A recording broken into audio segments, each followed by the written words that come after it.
Hello and welcome to Talking Aussie Books, a new weekly podcast shining a spotlight on Australian fiction. My name is Claudine Tinellis.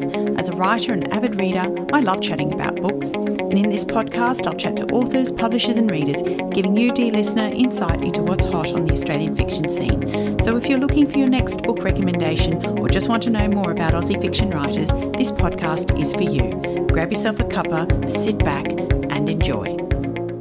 Well, a big thank you to all of you out there for joining me in what promises to be another fascinating and inspiring glimpse into the world of Australian fiction writing. My guest today is a Sydney-based author of 2 historical fiction titles, spawned out of her passion for dance and for writing. Training as a ballet dancer from a young age, she went on to study ballet full-time between the ages of 17 and 19, becoming a ballet teacher before finally turning her sights on writing. Her first novel, released in 2019, called The Last Days of the Romanov Dancers, was an impressive debut set in 1914 in pre-revolutionary Russia amidst the outbreak of World War I and the decline of the Romanov dynasty. A beautiful story about an illicit love affair between 2 dancers in the Tsar's Imperial Ballet. The Daughter of Victory Lights, recently published by HQ Fiction, is her second novel and no less impressive. With its meticulous research and exploration of the difficulties faced by women after the end of World War II, it gives us the opportunity to glimpse an unknown world, a different time characterised by attitudes and rhetoric that sought to silence women into an existence many were no longer content to accept. It was an illuminating and yet heartbreaking read that I know many of you will thoroughly enjoy. It gives me such pleasure to introduce Kerri Turner to the podcast today. Hi, Kerri. Hi, thank you so much for having me. It's my pleasure. I closed the cover on this beautiful book and had the overwhelming sense of the futility of war and the damage inflicted on society that often impacts not just the generation that experienced it, but the generations that followed. So I wanted to ask, was this something you consciously wanted to explore in this book, or was it just a byproduct of the story? It wasn't something that I think I set out originally to write about, but as I was doing the research into the era and the people of the era and that, it very naturally flowed onto the aftermath of the war for these people. And it kind of became impossible not to incorporate that as a really big element of the book. Because there was just so little support for everyone who'd been involved in the war afterwards. There was not the understanding of mental health that there is now. Even the term PTSD, which one of my characters very much struggles with PTSD after his experiences in the war, that term didn't exist then. It was referred to as shell shock, if it was referred to at all. But there was very much this attitude of, well, peace has been declared, let's go back to life as it was before the war. And it just couldn't happen because, everyone was changed, regardless of what their role was in the war. Everyone was changed.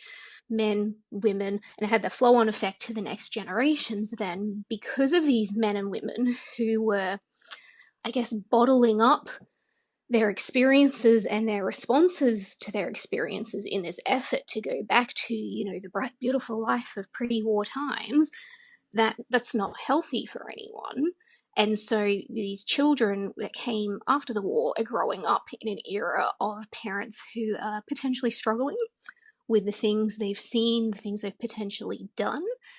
And, they're being raised by very repressed, emotionally struggling people. And again, it was just not recognized, even though it was quite widespread, or at least I think it was quite widespread after doing my research into it. There's a lot of discussion about it now from those people, but they felt very alone in what they were going through.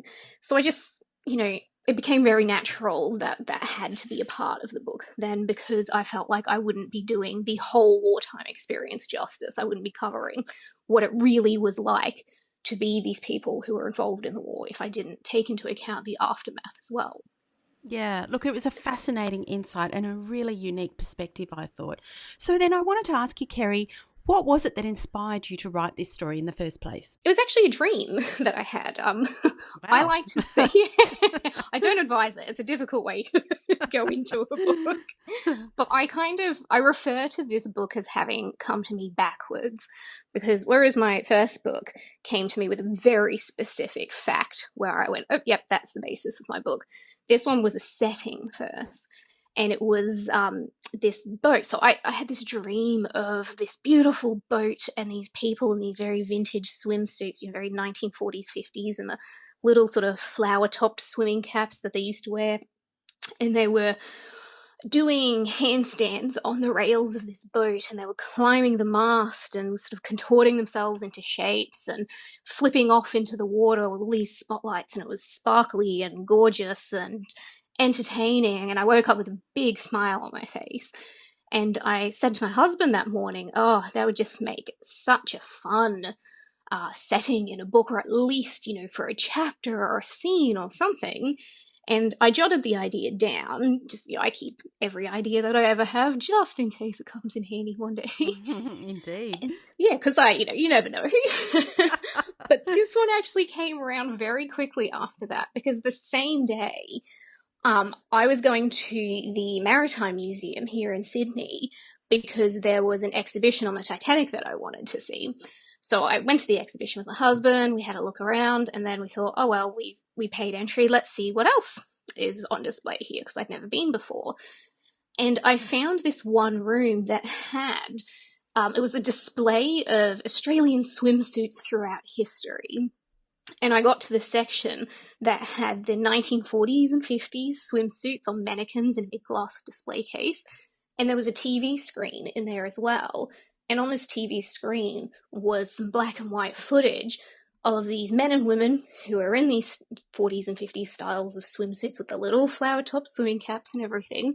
And they weren't on a boat, but they were on a dock or a jetty or something like that.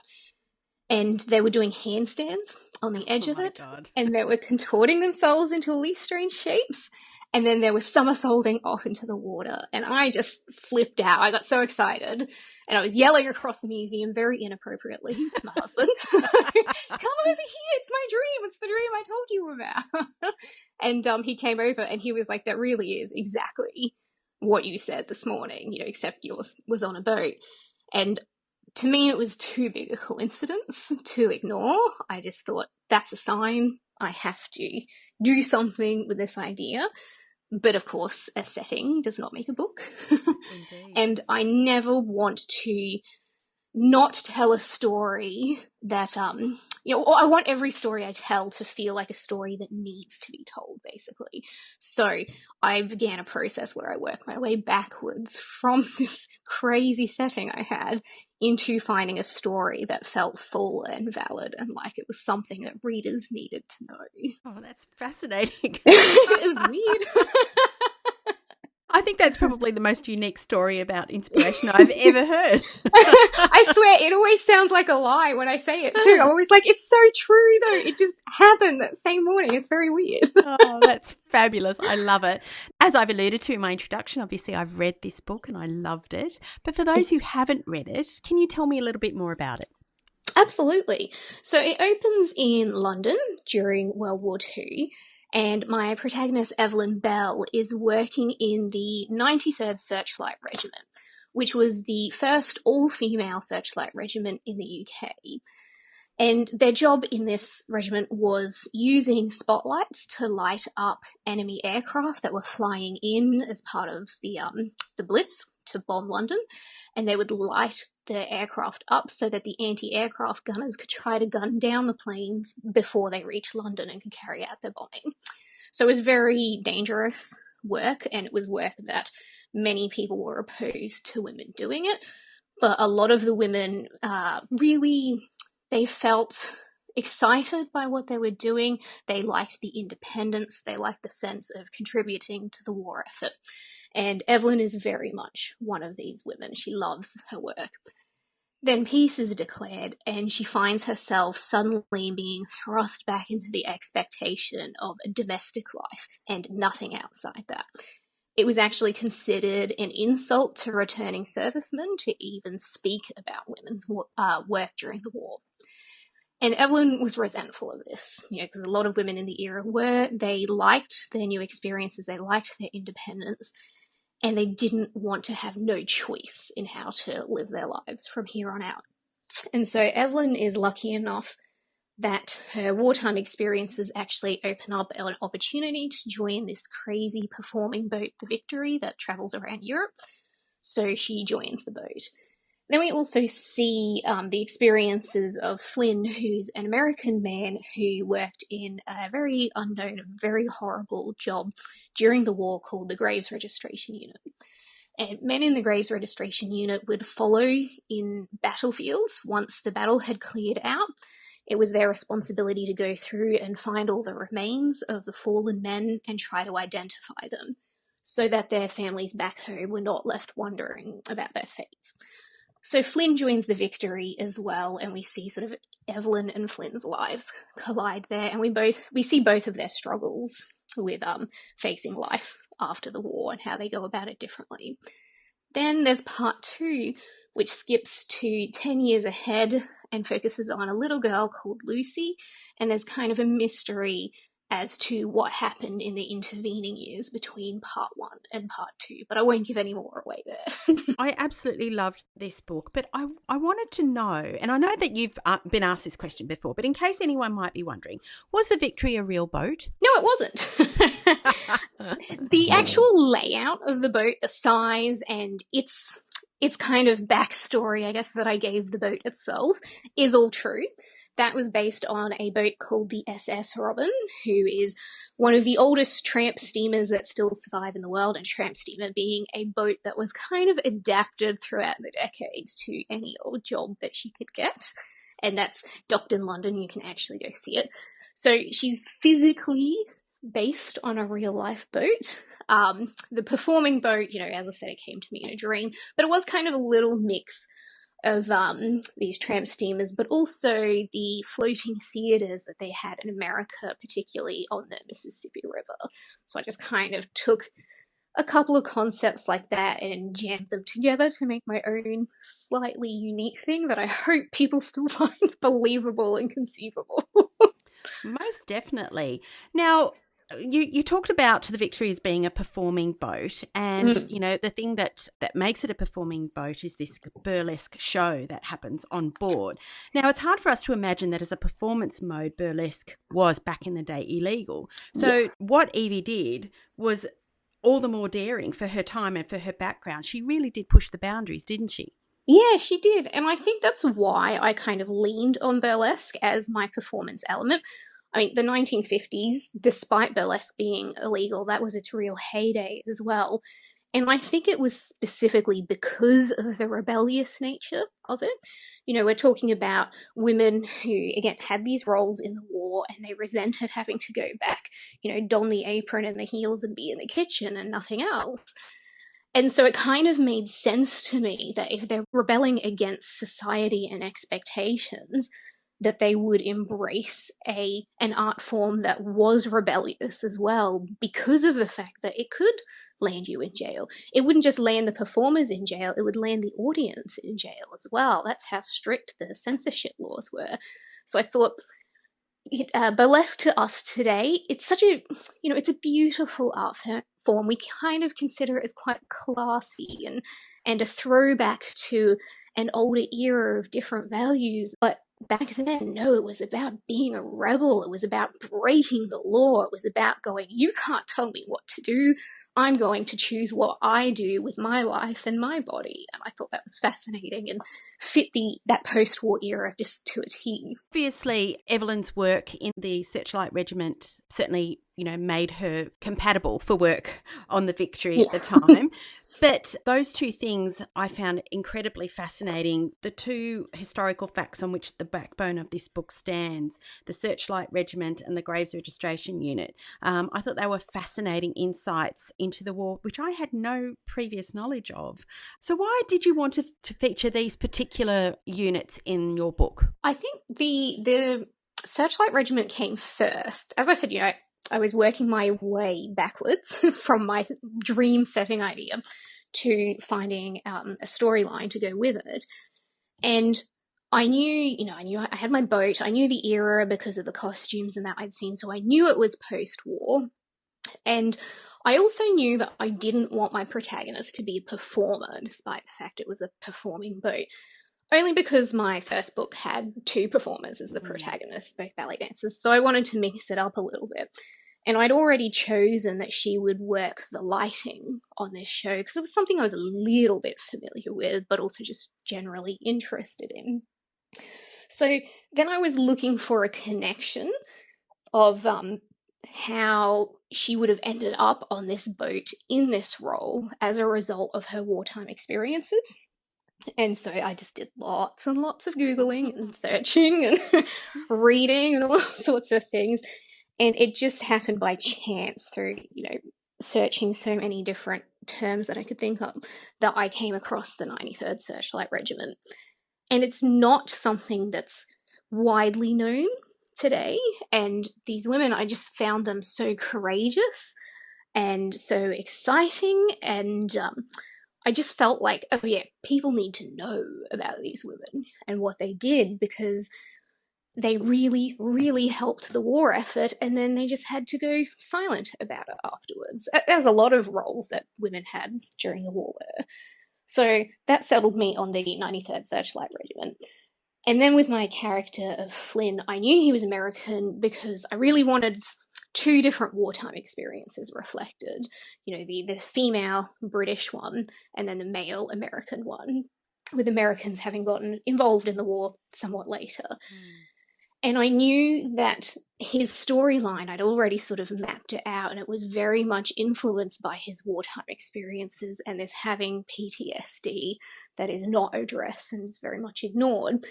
So I was looking for a role that would result in PTSD, but also I'd made things difficult for myself by already planning out the storyline, and I needed him in certain places at certain times to witness certain events and those sort of things. Yeah. And I just, again, through sheer luck, happened across the Graves registration unit, some information about that, and it just fit in so perfectly with everything I'd planned out for Flynn. And then it sort of informed the storyline even further because it's a horrific role that these men had and something I knew nothing about, and it just kind of really made something more of this character and his experiences and his struggles post-war. So again, it was something where I thought, people need to know about this. These men deserve respect for the things they went through during the war, and I hope I can shine a light on it at least a little bit. Most certainly have. I found information about both of those aspects of wartime effort to be incredibly illuminating. I read somewhere somebody describing historical fiction as a method of time travel, and that's certainly what happens here. You get to go back and glimpse something that we don't know anything about. But going back to the Searchlight Regiment, early on in the book there was mention of something called the Newark experiment. What was that all about? So that was true. The Newark experiment was started by a man called General Sir Frederick Pyle, and it was at a time in the war where in the UK the war had been going on for a few years and they needed more men at the front in the active fighting roles. So they were trying to find ways to free up roles that the men could leave to women so they could go into these fighting roles. And General Sir Frederick Pyle had the notion that women could operate the searchlights and the spotlights for the anti-aircraft guns.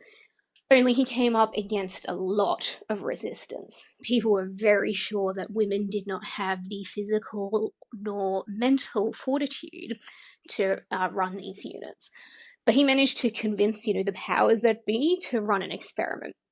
And this was the Newark experiment, in which a group of women were assigned to undertake training, and it was tested and measured the whole time to see if they were capable. The women absolutely prove themselves more than capable of doing the role. However, it still took a full year before they could push through all the resistance and all the red tape to allow the women to step into these searchlight roles. And that's why the 93rd Searchlight Regiment was pretty special, because it was the first one that was completely made up of women. Now, we talked a little bit about PTSD, or shell shock as it was known back then, as being a feature of this book, and I felt definitely one of the sadder themes of this book. But the one thing your book highlighted clearly was that this condition wasn't just experienced by soldiers fighting on the front line, was it? And that's, that was the interesting aspect of the Graves Registration Unit. Yeah, that's a thing that I found very interesting as well. I was really lucky to find some interviews with some men who had participated in these Graves Registration Unit roles, and their instances of PTSD were extraordinarily high. The instances of PTSD were quite high for all men in active duty roles, but in the Graves Registration Units, it went even higher. And again, there was just no support for these men. And the details, once you get into the nitty-gritty of what they had to do on a day-to-day basis, it's heartbreaking. It's gruesome sometimes. It's very upsetting, and I can't even imagine how they were expected to just step back into normal life afterwards without any support. And of course, for a lot of them, they couldn't. And I really wanted to show that with my character of Flynn, because I don't know, I just felt for these men going through such horrific wartime things, and then no one even knows about it anymore, let alone the support that they should have had during the years after the war. If there was one thing that you wanted readers to take away from this book, what would it be? Ooh, that's a good question. I think the knowledge of the sacrifices of the men and women throughout World War II, and not just all the roles we already know of, which are completely valid and completely worthy of respect and recognition, but that there were a lot of other roles going on as well that we don't even think of today, but which contributed to our ability to lead the lives that we now live today. I really hope that people learn a bit about the 93rd Searchlight Regiment and the Graves Registration Unit, and just, have a little moment of recognition for these men and women and everything they went through for us. Indeed, beautifully said. Thank you. So moving away from the book now, I wanted to ask you, did you always want to be a writer? Sort of. That's a very weird answer. But as you said in your introduction, my background was in ballet. I was training to be a ballet dancer. I always thought I would be a writer, but I thought that would be my second career. In ballet, your career does not last very long because, it's physically based. So once you hit sort of 40, that's when you're wrapping up generally. And I thought then I would move into writing.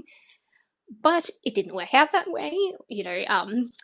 Life has other plans for you sometimes. And Indeed. My ballet career did not go in the direction I thought it would.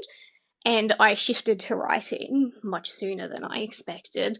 I had a little bit of a break between when my dance ended and when my writing began, just because I needed to step away from the arts world a little bit and regroup and regather my thoughts. But then when I came to writing and trying to see if this was something I could make a career of, it was like, oh yeah, this is the right fit for me. This was what I was supposed to be doing all along. So it should have been my first career from the get-go. Oh, that's just wonderful. So what would you say was the thing about writing that gives you the most pleasure? I honestly, it's something intangible. It's something that's really hard to describe. It's just a feeling, and it makes me feel like me. And I know that's such a vague, wishy-washy, insubstantial kind of thing to say, but it comes down to things like my husband says I'm a happier person. I somehow get less clumsy when I'm writing. It's a weird side effect of it. I don't know how it happens, but it's just everything that I'm doing when I'm writing just feels like it fits. And, I wish I had a better reason for why I do what I do. But yeah, it's just this unexplainable two halves meeting, I guess. I know you still teach dancing these days, and so Yes. I wanted to ask you, does that help you balance life with writing? Very much so. I think as a writer, you spend so much time alone at the computer, just tapping away at your keyboard, but you can't do life justice, you can't do characters justice or history justice if you're not out there experiencing life as well. And the fact that I have classes scheduled in with people who are expecting me to show up is great, because it forces me out of the house. It forces me to be mingling with people from all different walks of life and socializing and just getting out there and living again, so that I can try to give life to my characters on the page. If you could offer any aspiring writers out there your top 3 tips on writing, what would they be? Number 1 is don't give up, which is a really hard one, because the rejections that every writer faces can feel like the world just throwing obstacles at you, and you start to wonder, is it a sign, that I'm not supposed to be doing this? But so much of becoming a writer really is down to timing, just finding that right person, whether it's an agent or a publisher, just at the right time. So you just have to persist and keep going there. Another one would be not to let ego get in the way, which can be very hard. I've come across writers before who just adamantly refuse to listen to any feedback whatsoever.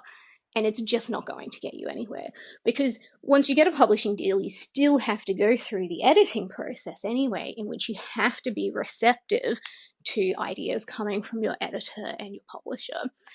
And being receptive to feedback and ideas and change doesn't mean you have to change your book. You're allowed to say no to things, but just be honest with yourself. Take a step back, have a look, because there will always be something that can be improved when you get feedback. And I think my third piece of advice actually ties in really closely to that. And it was a piece of advice that was given to me by a writing teacher, and it's actually a quote from Neil Gaiman, the author. And it's something along the lines of, whenever someone tells you that something is wrong or not working in your manuscript, they are usually right. Whenever they tell you specifically what is wrong or how to fix it, they are usually wrong. That really helped me, because I had instances where I would get 2 pieces of feedback at the same time on the same manuscript from different people who were very well respected, whose opinions I really wanted, but they would seem to say polar opposite things. And I would go, which one's right? I don't know what to do. I don't know how to fix this, because they seem to be saying completely different things to one another. But then by doing that thing of, okay, they seem like that because they're telling me specifically how to fix it. If I put that aside, I will look at the fact that both have found something wrong, dig down to find why they found something wrong and why they could have 2 opposite responses. And I actually found that they were both right, because one was talking about something that sort of happened later in the book. They didn't say that. I came to that conclusion though. And one was talking about the earlier setup in the book not working. And so I realized they were both right in pointing out that there was something amiss, but that I had to dig through and find out the specifics of what that something was. So it's a little bit confusing, but it's really very helpful. That's 3 wonderful tips. Thank you so much for sharing that. No worries. So, Kerri, what's next? I'm always working on another book.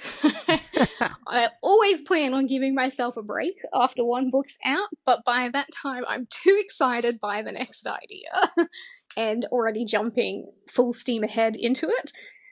Historical fiction again. It's my love. It's what I'll always be writing, I think. So yeah, I'm currently, researching, writing and working away. That's brilliant. So, Kerri, if readers wanted to find you, how could they? On my website, kerriturner.com, and that's Kerri with an I, just to keep things confusing. You'd thank my parents for that one. Oh, wonderful. But I'm also on social media as well, particularly Twitter, Facebook, and Instagram. I'm pretty regularly on all of those. How fabulous. Kerri, wishing you every success with this most beautiful book. I thoroughly enjoyed it. Thank you so much for joining me on Talking Aussie Books today. Thank you. Well, that's a wrap, folks. If you enjoyed this podcast, please leave a review on iTunes or drop me a line via my Instagram at Claudine Tinellis or on my webpage claudinetинellis.com. Thanks for listening. Until next time, happy reading.